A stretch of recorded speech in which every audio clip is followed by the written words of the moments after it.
Hey there guys, welcome back to the Duggan Racecraft YouTube channel. On this episode, we do a gear change. Alright guys, before we get into this video, I just want to show you this Cobra really quick. Obviously, I've already started working on it. I'm in the process of swapping cam members right now and fixing the oil pan, putting some drains back in for the headers, or for the turbos.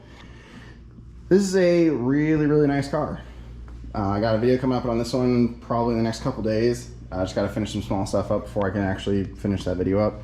I did this gear change before I started working on this car, just to give you a little... I just hadn't finished filming the follow-up to the gear change. So before we get into it, just want to show you this. This is going to be a Coyote swap. We're going to be making turbo stuff. Got the cam member out of it. And that'll do it for this. So on to the gear change. Alright guys, so we begin this video at home. In this video, we're going to be going ahead and doing some gears in the 82 GT. Right now it has a 355 gear. These are 410s from Ford Performance and a lead blocker diff cover gasket. We're not going to be doing this one at home, so we're going over to my buddy's house, Arlo. Huge shout out to Arlo. He's got a hoist he's going to let me use. So I got just some basic hand tools. Well, not basic hand tools. These are some of the specialty tools like my dial indicator. Very good storage there. An inch-pound torque wrench. Just some other small things that I need. So we're going to go ahead and get this stuff loaded up, and we're going to go over to Arlo's. Okay guys, we're at Arlo's. This is Arlo. Say hi to everybody at home, Arlo. Hey, what's going on, guys? So we got the 82 GT on the hoist. Got it tore apart already for the most part. We got the carrier and pinion bearing out. Can't really see in there, but we did find out that the carrier was shimmed incorrectly, as far as I'm going to say. It had 20 thousandths of an inch of backlash, whereas the factory specification says it should have anywhere from 8 to 12 thousandths. So the carrier needed to move closer to the pinion to tighten up that backlash. I didn't check the wear pattern because these gears are never going to be used again. So not that big a deal.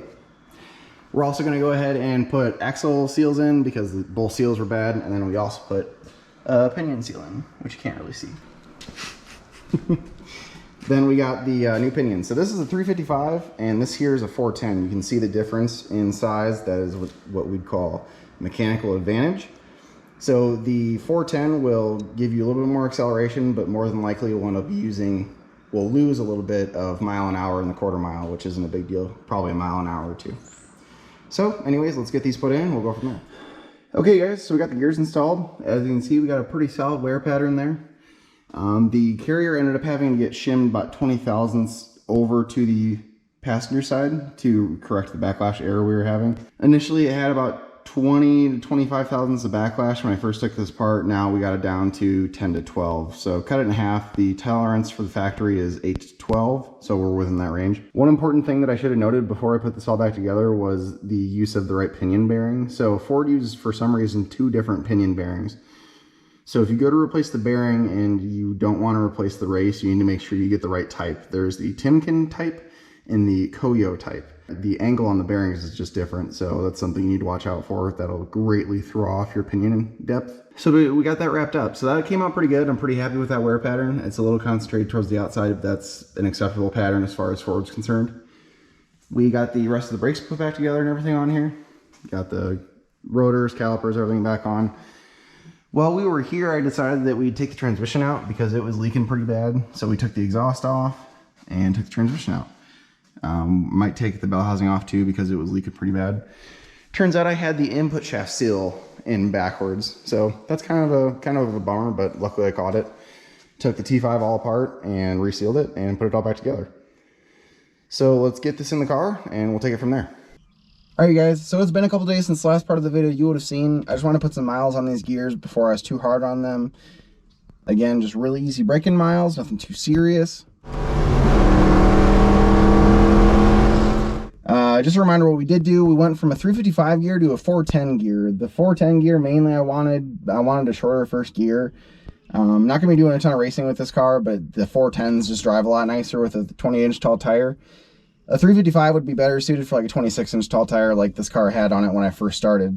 And to get new tires for the back like I showed you in the last video. Nothing too serious there. The other thing that we did besides gear change is I took the transmission out, cleaned it all up, basically took it all apart, took the case apart, resealed the case because it was leaking pretty bad. So went ahead and sealed that back up, put it back in, got some braking miles on the gears, and we'll take you for a quick drive to show you my first impressions.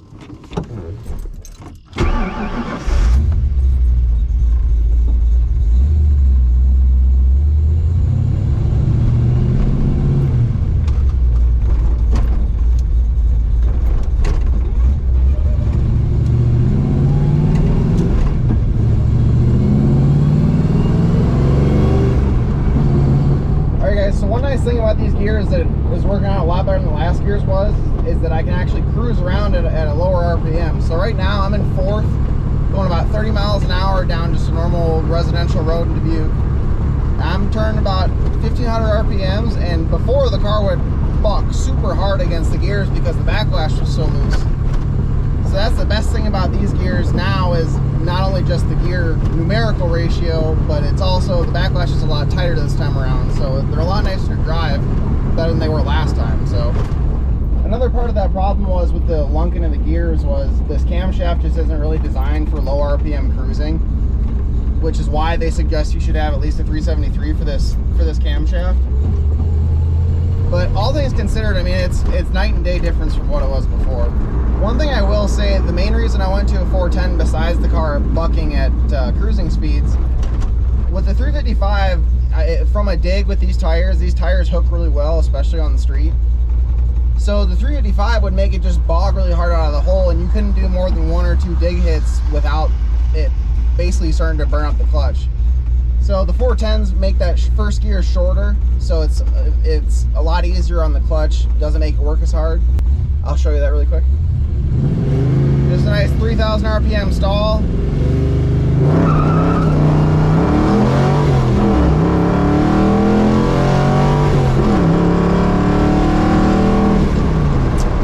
So yeah, these tires are Mickey Thompson ET Street R's.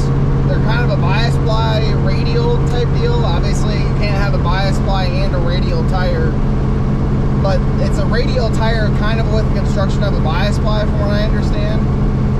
So it rides like a radial, but it has the wrinkle wall of a bias ply slick basically.